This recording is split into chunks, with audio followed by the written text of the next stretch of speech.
Today on the show, we're going to be talking about Young Justice.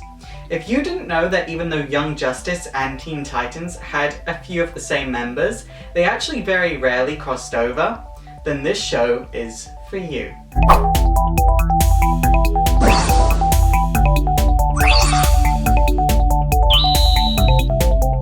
So Young Justice was formed when Superboy, Impulse, and Robin all teamed up on a mission. It is worth noting that the Robin in Young Justice is actually Tim Drake and not Dick Grayson. Young Justice actually started in 1996, so Dick Grayson had been Nightwing for a little while and he was doing his own thing with the Titans, which never really crossed over with Young Justice. So it's never really made clear when all three of the boys met. Like, we know for sure that Robin and Impulse met in Impulse plus Robin, but as for Superboy, it's kind of open to speculation. Most fans assume that the two boys met Superboy individually in Final Night #1 in the huge crowd of heroes. So all three boys would team up in 1998 in the one-shot comic Young Justice, The Secret, in which they would help the superheroine, Secret, escape the Department of Extra-Normal Operations. The next time the boys would team up would be in the Justice League miniseries Justice League, A World Without Grown-Ups. And this would actually be the series where they find the old Justice League cave in Happy Harbor. So after saving the day, the boys would take the cave as their base of operations and rename the cave the Justice Cave. And they would all agree that they work pretty well together, so they should make this team-up thing official. So issue 1 of Young Justice would begin with all three boys waking up from nightmares while sleeping in the Justice Cave. Turns out they've actually awoken Red Tornado, who had been voluntarily dormant for quite some time at this point. So Red Tornado would remain in the series, and he would act as a mentor for the main three boys, and he was doing this as an attempt to get his humanity back. And actually from Young Justice #4, we would see the addition of 3 new members, which were Secret, Arrowette, and Wonder Girl. So one of the main things in the series was that leadership was consistently fought over, primarily between Superboy and Robin, but most of the team agreed that Robin was actually the leader. It is, however, worth noting that the team were teenagers and they didn't entirely respect Robin as the leader. In fact, they made fun of him quite a bit for keeping his identity secret and keeping his life a secret. So Superboy and Wonder Girl have crushes on each other, and Secret has a crush on Robin. This lasts the entire series. It's not really relevant at the beginning of the series, but keep it in mind because it does come into play then and it comes to a peak at the end of the series, so just keep it in the front of your mind for this video. So the main thing in the series was that these kids were kids, and they argued quite a bit. And sometimes this was due to a conflict in personalities, and other times this was due to like hormonal teenage problems, but they were friends nonetheless. A good way of thinking about who this series was actually for in comparison with the Teen Titans is that Young Justice is kind of like Justice League for 13 to 16-year-olds, and Teen Titans is almost DC's answer to the Uncanny X-Men. So the villains Young Justice had to face varied a lot, from the outright wacky to the downright dangerous. For example, there was the mighty Endowed, whose name was Nina Dowd. Endowed. And she was a cat person with huge tits. In fact, they were so big she found it hard to balance. The mighty Endowed. Nina Dowd. And then on the other side of the spectrum, there was Harm. He was a supervillain wannabe who just wanted to kill Young Justice for practice. A fun fact about him is that he was actually Secret's brother when she was alive. So the Young Justice team actually finds the Supercycle. Now the Supercycle is this sentient motorcycle that can fly. And also the Young Justice team take it upon themselves to save a bunch of other adolescent metahumans from the DEO. It's super effective! So Red Tornado's wife would eventually end up in a coma, and he would be refused custody of his adoptive daughter, and this was because the state wanted to refuse an android as a legal guardian. So Red Tornado runs away with his daughter, and this puts the Young Justice team in an awkward situation when they actually aid Red Tornado in his escape. The mother would eventually be awoken from her coma by Secret, the daughter returned to the mother, and Red Tornado would be temporarily impounded. So everything goes from bad to worse when Arrowette accidentally almost kills a man who killed her friend at school.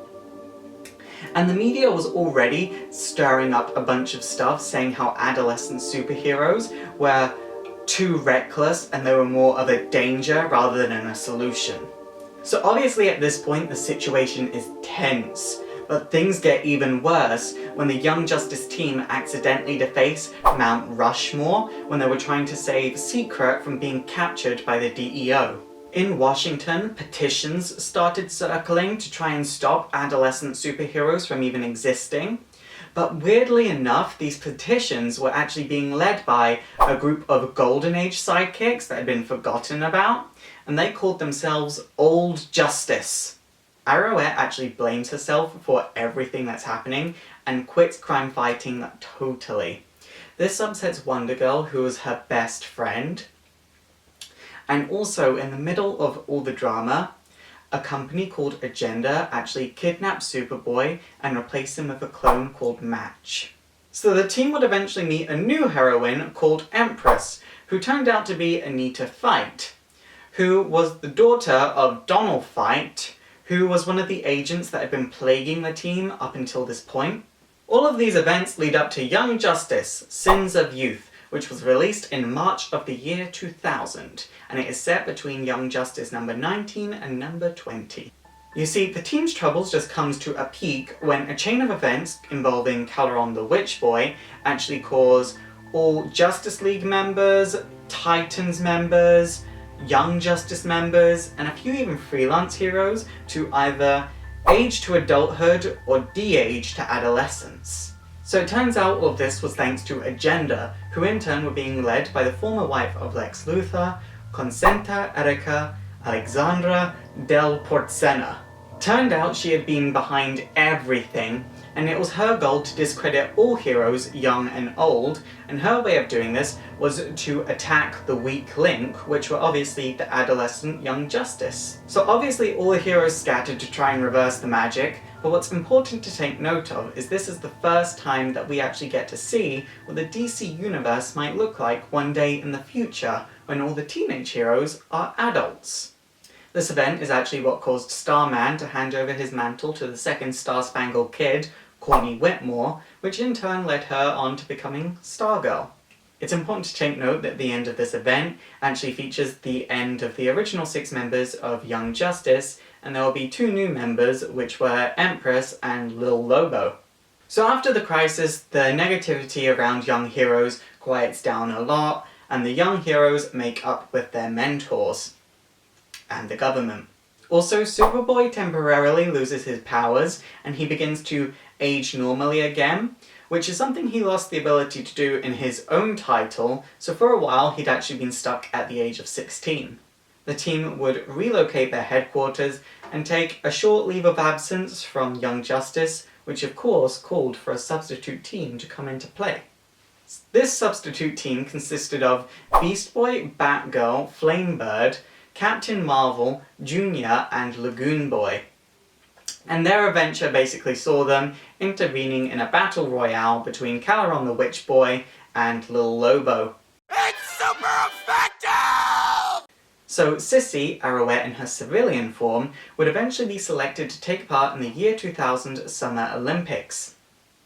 She would actually be accompanied by the Young Justice team, and they would stop the nation of Zandia from sabotaging the Olympics.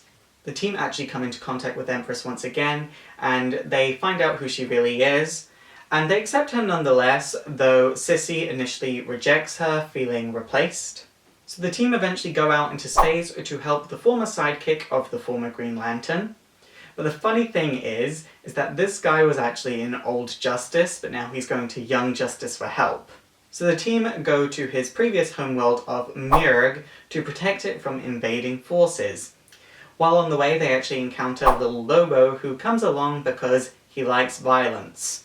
The team liberate the planet and go back to Earth, but an ongoing thing from here on out is that little Lobo continues on their adventures, but he's never officially accepted as a Young Justice member, and no one actually knows why he's there. So in 2001 there was an event called Our Worlds at War, which featured two threats to the universe. Number one was from Imperiax, who wanted to hollow out the entire universe, and number two was from Brainiac 13, who wanted to enslave everyone. Young Justice is actually drafted into the war solely as a search and rescue team, but there was actually tension in the team at this time. You see, it had recently been revealed that Batman had a way to subdue every single member of the Justice League, and Young Justice began to think that Robin probably had the same. The team crash land on Apokolips, and Superboy and Robin argue, but that wasn't all. Turns out that Sissy, Wonder Girl, Impulse, and Superboy all had their own individual concerns regarding trust, and this left the team divided. So the team decide to put these issues aside for now, and are soon attacked by the forces of Apokolips. Now, Impulse had the ability to create these vibration clones of himself, which had the ability to run about and scout and basically send all the information that Impulse would have seen or heard had he been there back to the real Impulse. And one of these vibration clones actually run into the line of fire from an attack, and this left the real Impulse traumatized because it made him realize his own mortality. Little Lobo is annihilated, and the team is kidnapped by Granny Goodness, who puts the team under all forms of mental and psychological torture. The key thing for all of you to remember here is Secret is actually taken to Darkseid. And Darkseid basically says to Secret, your powers come from the dead, that makes you evil. Your nature is evil. So next thing we see is the team escaping Granny's capture. And it also turned out that for every drop of blood Little Lobo lost, he could create a clone of himself. And the clones fought off all the enemies and destroyed them all, and then they fought each other until there was one remaining. The team makes it back to the ship and they find a physically inferior Little Lobo there. He was actually ashamed that the team found him in a state of cowardice, and he renames himself Slowbo. So the team makes it back to Earth after being marked as missing in action for quite some time, and by the time they got back, the war was actually over. And the team were actually scarred, both individually and collectively. It's super effective! So now that the team were back on Earth, it was time to address a lot of the issues that were plaguing the team. Impulse actually leaves the team scared of being a hero now. Like, he realized he could die on any one of the missions that they did. And Robin leaves the team more than a little bit bitter that the team didn't trust him after he put his heart and soul into leading this group. The difference between the two boys leaving is that Impulse actually quits being a hero altogether, whereas Robin just remains at Batman's side permanently. So the only other real major thing that happened around this time period was that Snapper Carr actually arranges for Secret to talk to the Spectre Hal Jordan. The full story of her life and death are brought to light, as well as her role of gatekeeper between the dead and the living. Eventually there would be a mini-series featuring all 4 series that were about Young Justice characters, and it would actually feature Beldam, who we last saw in World Without Grown-Ups. So Beldam has altered reality, so the Young Justice members just become these weird and abnormal versions of themselves. But what's important here is that this series would actually bring about the return of Bart Allen and Tim Drake into Young Justice. So with the team having just saved the day from Beldam once again, reunited and stronger than ever, they decide it is time to decide upon a new leader. And Robin is not going to be the leader. The team decide this because he left so abruptly last time and kind of left them high and dry. They felt like he didn't really deserve the position. So the storyline reason of this was because of how Wonder Girl had blossomed into an amazing hero. But the real life version of this was actually because by now the pantheon of Batman, Superman and Wonder Woman had been formed, and there were already plans to do with the Batman family and Superboy had proved to be really unpopular, so this left Wonder Girl to become the leader. The really ironic thing here is that Robin gives his consent to Wonder Girl, but then Robin is made the chief tactical mind and does essentially everything that a leader should do. So it was a little bit confusing as to what Wonder Girl's actual role was and what she actually did. So Empress's father is killed by her supervillain grandfather, Arguus Sin Gaz, and in response, the Young Justice team put together their own superhero team of adolescent heroes from around the DC universe to try and apprehend this man. The team have to travel to the criminal nation of Zandia and are actually met with an equally huge league of villains, which obviously results in a battle royale style fight. Empress finally comes face to face with Sin Gaz, but he is actually killed by Arrowette. Note I say Arrowette and not Sissy. This is because it was actually Sissy's mother, Bonnie King Jones, pretending to be Arrowette.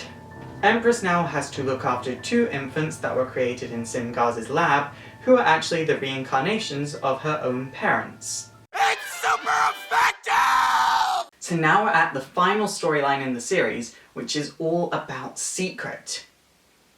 So Secret's dark side is trying to get out and is awakening, which is horrible timing because the team have just agreed to take part in a reality TV show that's all about them. So Secret learns that her father is going to be put to death for the murder of her brother Harm, and she begs the team to help her break her father out of jail. And the team obviously are like, no, he's a criminal. But she goes and breaks him out of jail anyway, and the team are obviously a little bit mad at her, and she erupts at them. She attacks her friends and leaves Earth for Apocalypse to be under Darkseid's tuition. So now she was in touch with the Abyss and had an entire void of powers at her disposal. So the team had to prepare to battle their old friend. So Impulse admits that he's scared of being a hero now. Empress is all like, well, I've got these babies, so I don't know if this hero thing is gonna work out. And Slowbo is actually deteriorating because he's actually, well, physically inferior. On the bright side, Sissy makes peace with her mother, and Superboy and Wonder Girl confess their feelings to one another. So, Secret arrives to attack the team, and Robin manages to tap into her good side and talk her down to the side of good, and she breaks down crying and releases everyone that she has consumed on her way to Earth and on her way to Young Justice. So, Secret is yelled at by Darkseid, and Slowbo tries to attack Darkseid, and he's seemingly obliterated when Darkseid uses his Omega effect on Slowbo. Next thing we see is Darkseid using his Omega effect once again, but this time on Secret, stripping her of all her powers and immortality, thus rendering her into a normal human, which is all she wanted since the beginning of the series. The last page of the series actually reveals that Slowbo wasn't obliterated, and he was actually turned into a statue in the 853rd century's Young Justice headquarters to stop him from deteriorating. The next time we would see the team would be in the Titans Young Justice Graduation Day crossover miniseries. This would actually be one of the only times that the two series crossed over.